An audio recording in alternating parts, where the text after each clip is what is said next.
In the small town of Santa Cecilia, there lived a boy named Miguel Rivera. His house was full of family, including his great-grandmother, Mama COCO. Every year on Dia de los Muertos, the Day of the Dead, his family shared the memories of relatives who had passed on. Miguel's abuelita would tell the story of his great-great-grandmother, Mama Imelda, whose heart had been broken by her musician husband. Because of him, there was one rule in the Rivera household: no music. But Miguel loved music. In his secret hideout, he learned to play guitar by watching videos of his favorite musician, Ernesto de la Cruz. Feeling inspired and brave, Miguel and his dog, Dante, snuck out of the house to perform in a local talent show. But on the way out, Dante jumped onto the family ofrenda, or altar. Mama Imelda's photo tumbled down with a crash. That was when Miguel made a discovery. Mama Imelda's husband was holding a guitar, and it looked very familiar. Mama COCO's papa was Ernesto de la Cruz, Miguel cried. I'm going to be a musician. But because of their family rule, his abuelita took his guitar and destroyed it. Smash! Miguel ran as fast as he could to Ernesto's tomb, where the famous guitar still hung. Taking it off the wall, he said, "Please don't be mad. I need this to be a musician like you." And he gave the legend's guitar a strum. All of a sudden, Miguel noticed all the skeletons. They had followed the path of marigold petals to visit their living relatives for Dia de los Muertos. To return to the land of the living, Miguel would need a blessing from one of his dead family members. So he and Dante crossed the marigold bridge into the land of the dead. Miguel found Mama Imelda, but she said she wouldn't give him her blessing if he wanted to be a musician. Miguel had to find another way. So he teamed up with a skeleton named Hector, who said he knew Ernesto de la Cruz. With some shoe polish, Hector made Miguel look like a skeleton. They traveled all over looking for Ernesto. They even performed together in a talent show. But Miguel was running out of time. If he didn't get Ernesto's blessing soon, he'd turn into a real skeleton and never get home. So he ditched Hector to find his great-great-grandpa on his own. Miguel snuck into Ernesto's fiesta at the tippy top of a tall tower. But the place was so crowded, Miguel couldn't get to Ernesto. So Miguel belted out a song. Everyone watched as he sang, and fell into Ernesto's pool. Splash! The skeleton saw that he was a living boy. Ernesto was overjoyed. I have a great-great-grandson!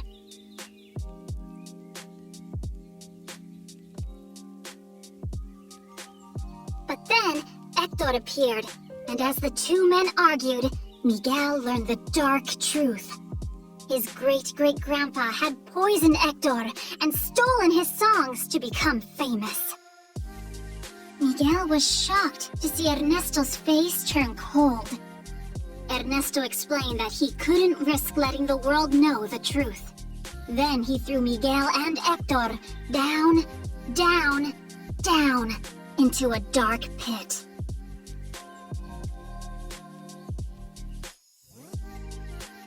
Hector told Miguel that the songs he'd written were all for his family, and there was a special lullaby he would always sing for his daughter, COCO. Remember me. Miguel thought of Mama Imelda's photo and the unidentified man. It's you! Hector, you are my great-great-grandpa!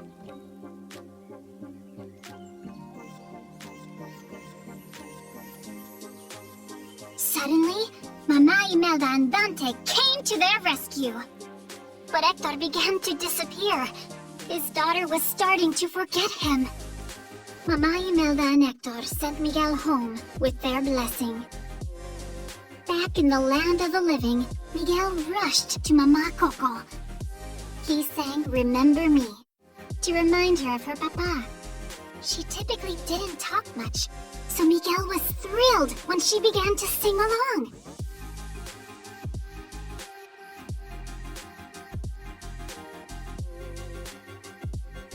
Mama Coco kept her papa's memory alive by sharing stories of him with her relatives. At last, the Riveras realized that music could bring them closer together. And now Miguel knew he could follow his dream and become a musician, with his family's support.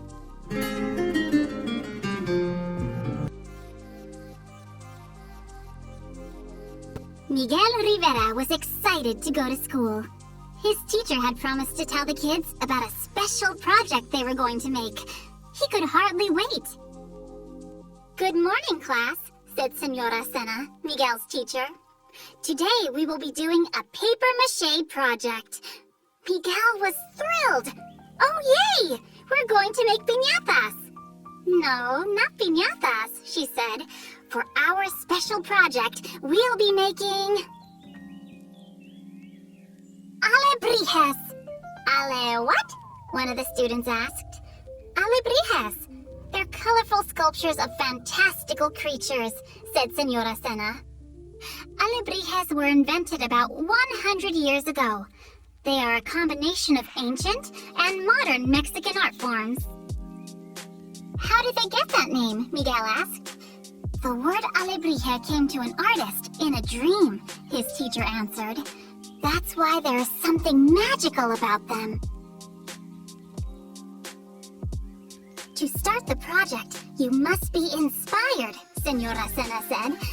"Your inspiration will come from animals that live here in Santa Cecilia. Go exploring and make a list of 8 of your favorite animals." "8?" Miguel said. "That's a lot." "You don't have to make 8 alebrijes, Miguel. It's okay to make just a few or even one. And the sculptures can be of a particular animal or a combination. Making a list of animals will inspire you to use your imagination." Now that Miguel understood, he was excited to get started. After school, he went to his favorite place, Mariachi Plaza, to look for animals. Right away, he saw pigeons gathered around a fountain. "Oh, this is gonna be so easy," said Miguel. "Pigeon, animal numero 1. Out of the corner of his eye, Miguel spotted a lizard scurrying past. He tried to catch it, but it was too fast. "Lizard, animal numero 2, he said. As the band warmed up, the sound of their music caught Miguel's attention. "It's Armando and his acoustic armadillos," he said. "They are a fantastico group. Armadillo, animal numero 3. Miguel searched the plaza, but he didn't see any more animals. "Maybe this is going to be harder than I thought," he said. He sat for a moment, then decided to head home to ask Abuelita for help. When Miguel got home, he told his grandmother about his class project. "Abuelita, we're making alebrijes in school, and I need to find 5 more animals to inspire me. Can you help?" Abuelita was excited. "Ooh, I love alebrijes. They are as unique as their creators.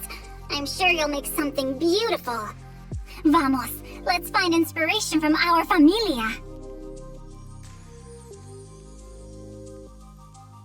Abuelita pulled out old pictures of the Rivera family that they used every year on Dia de los Muertos, the Day of the Dead, for the ofrenda, the family altar. One of the photos showed Mama Imelda with the gray cat. "Your great-great-grandmother Imelda loved that cat. She named her Pepita," said Abuelita. "Thank you, Abuelita. Cat, animal numero 4. Do you have a favorite animal? Miguel asked. Abuelita laughed. Yes, I once had a pet goat named Diego. Did you know goats will eat just about anything? He would even eat our laundry. Miguel laughed. Goat, animal número 5. What about you, Mama Coco? Miguel asked. His great-grandmother had been listening to them all along. Bonita, she whispered, pointing out the window. Miguel turned and saw a red-tailed hawk in the sky. Wow, I never would have noticed that. Hawk, animal número 6, he said. Gracias, Mama Coco. Just then, a butterfly landed on the windowsill. Abuelita leaned over and whispered to Miguel. In our country, butterflies, or mariposas, are known as animal guides. And you know what, mijito? It is said that with their migration to Mexico every year, they bring lost spirits home for Dia de los Muertos. That's so cool, Abuelita, Miguel said. Butterfly, animal número 7. Only one more to go.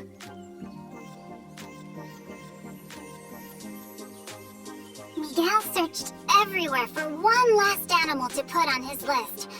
He walked to a quiet area just outside of town.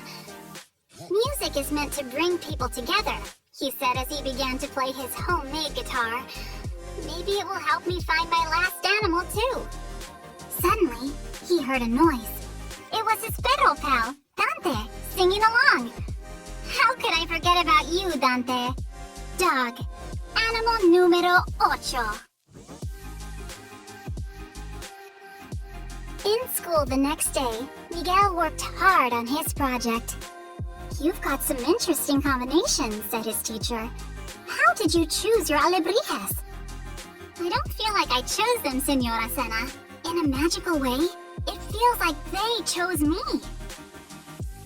At home, Miguel presented his familia with the alebrijes. First, he gave Mama Coco one that resembled the hawk she had spotted. Next, he gave Abuelita one of Diego, with a piece of her favorite apron hanging from his mouth. She laughed so hard. She loved it.